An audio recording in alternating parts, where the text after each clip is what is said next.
Bismillahirrahmanirrahim. Assalamualaikum warahmatullahi wabarakatuh. Iya, untuk pertemuan kali ini Ibu akan membahas materi mengenai dasar-dasar evaluasi yang sudah dibagikan. Di sini yang pertama mengenai pengertian daripada mengukur, menilai, dan evaluasi itu sendiri. Bab pertama untuk evaluasi. Yang pertama mengenai mengukur. Mengukur itu sendiri adalah membandingkan sesuatu dengan satu ukuran.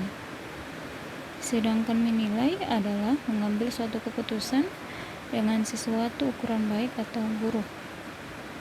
Nah, untuk kita mengenal evaluasi, tanpa kita sadari dalam kehidupan kita sehari-hari, kita juga melakukan ada namanya evaluasi. Mengukur dan menilai. Mengukur itu kan membandingkan sesuatu dengan satu ukuran. Misalnya ketika Anda ingin membeli sesuatu, dalam hal ini misalnya mau membeli buah mangga atau apel, kan tidak mungkin Anda datang langsung mengambil mangga atau apel lalu pergi membayar, tapi pasti Anda akan mengambil sebuah apel atau sebuah mangga, kemudian membandingkan dengan mangga atau apel yang lainnya. Itu namanya dengan mengukur. Artinya kita sudah membandingkan sesuatu dengan satu ukuran. Ya, kemudian menilai. Nah, dari kita mengukur yang tadi, kita sudah mampu untuk menilai bahwa mana mangga atau apel yang mau diambil. Ya, kan tadi kita sudah membandingkan mana mangga dan mana apel yang baik untuk diambil atau untuk dibeli. Kemudian kita menilai, dalam artian bahwa kita menilai itu mengambil suatu keputusan dengan sesuatu ukuran baik atau buruk. Nah, berarti dengan demikian kita sudah melakukan dua kegiatan, yaitu mengukur dan menilai. Ya, yang tadi pertama mengukur, membandingkan, kemudian kita menilai itu adalah mengambil keputusan bahwa oh iya, ini mangga yang mau saya ambil, oh iya, ini apel yang mau saya ambil. Ya, dalam artian bahwa menilai itu kita mengambil keputusan dengan pertimbangan baik buruk. Dalam arti ini kan misalnya Anda mau memilih mangga, Anda memilih mangga yang masak, Anda melihat teksturnya dulu. Dalam hal ini mungkin warna kulitnya, ya, untuk Anda mengambil keputusan bahwa ini mangga yang akan mau dibeli. Oke. Kemudian dengan hal ini bahwa Anda sudah melakukan ada namanya evaluasi, yaitu yang tadi karena dalam evaluasi itu melibatkan dua kegiatan yang tadi, yaitu mengukur dan menilai. Ya, oke. Untuk mengukur dan menilai bisa dipahami. Selanjutnya yaitu tentang mengapa kita harus menilai. Ya, untuk mengapa kita harus menilai itu tersendiri ada punya makna. Yang pertama bagi siswa, kemudian yang kedua bagi guru, dan yang ketiga adalah bagi sekolah. Mengapa kita menilai?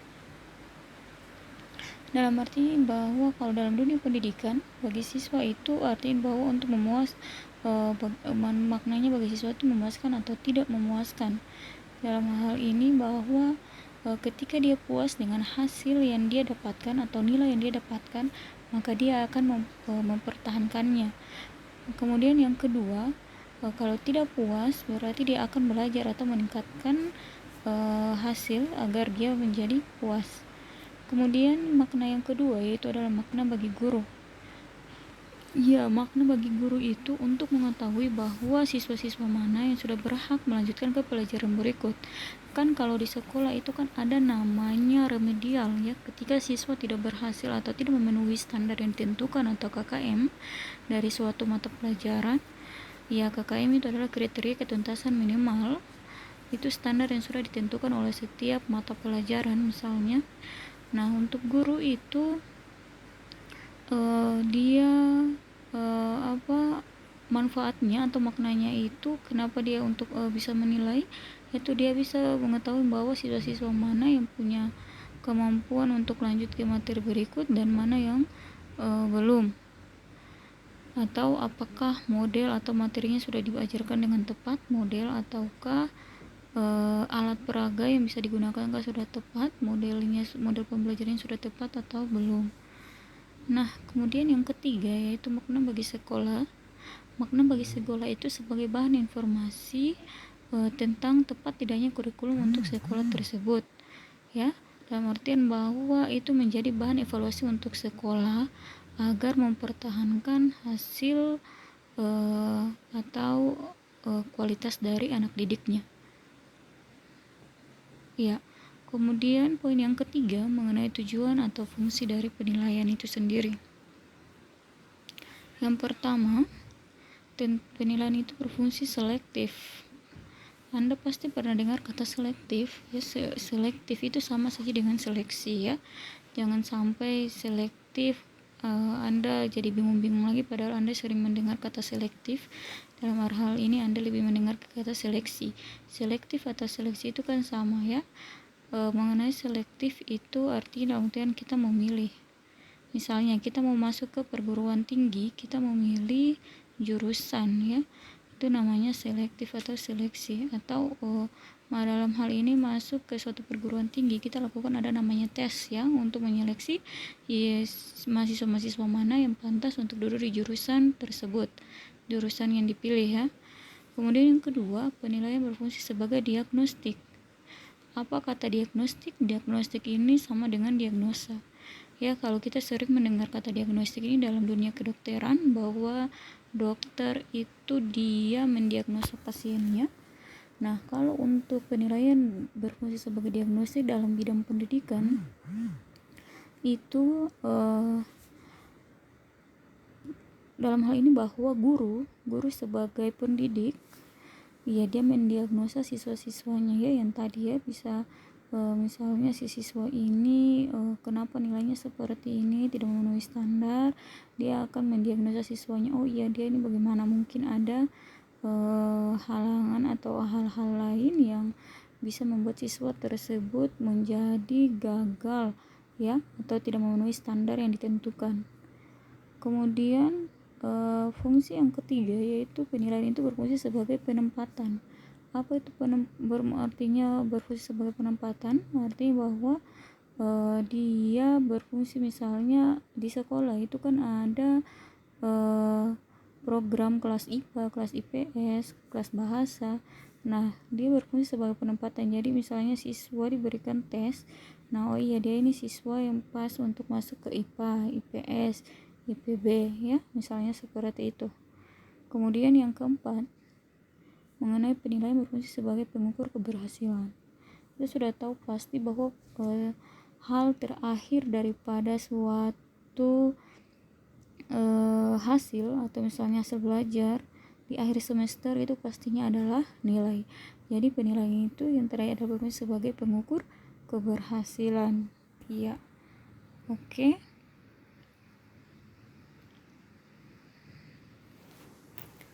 Kemudian pada poin keempat mengenai ciri-ciri penilaian dalam bidang pendidikan.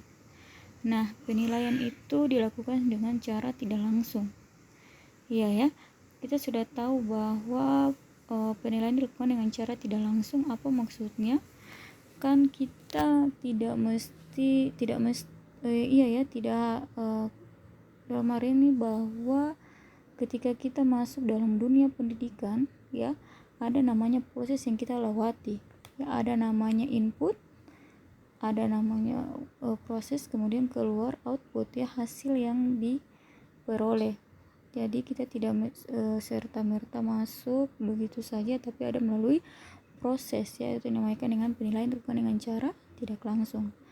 Kemudian ciri yang kedua yaitu penggunaan ukuran kuantitatif. Dalam hal ini bahwa kuantitatif, ya, sering dengar kata kuantitatif. Kuantitatif ini temannya kualitatif. Dalam artian bahwa kuantitatif ini berupa angka-angka.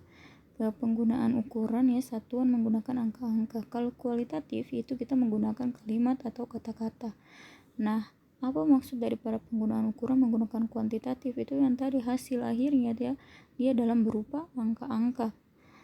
Kemudian yang ketiga, menggunakan unit-unit atau satuan-satuan yang tetap. Ya, sudah pastinya, ya, misalnya kita tidak mungkin menggunakan mau mengukur panjang meja tapi kita menggunakan alat ukurnya itu alat ukur berat badan, kan tidak mungkin, itu namanya tidak tetap, ya. Tapi kita menggunakan alat ukur untuk mengukur panjang meja, yaitu adalah meter. Nah, kalau misalnya dalam dunia pendidikan, itu pastinya kita menggunakan raport atau hasilnya itu unit 1 nanti, tapi itu adalah kita memberikan tes.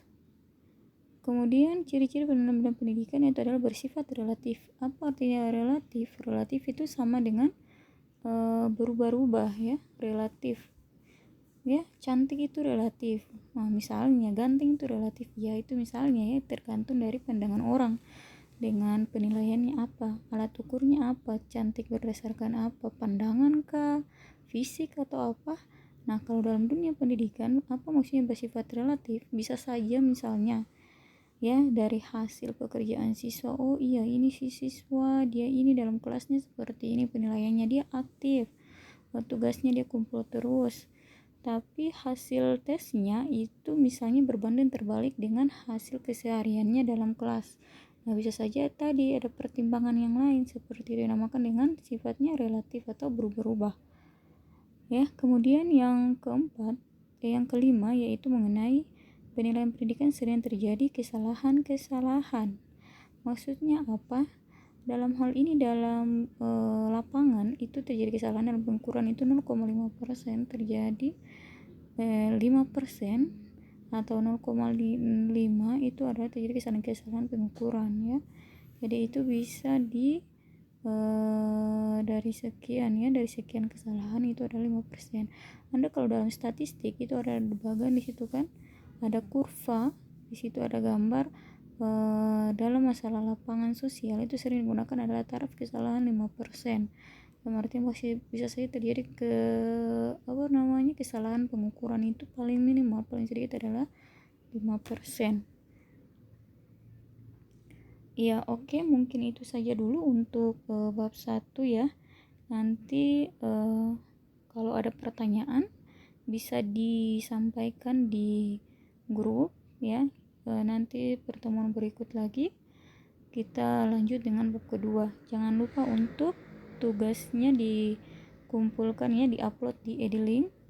Oke, dengan demikian, assalamualaikum warahmatullahi wabarakatuh.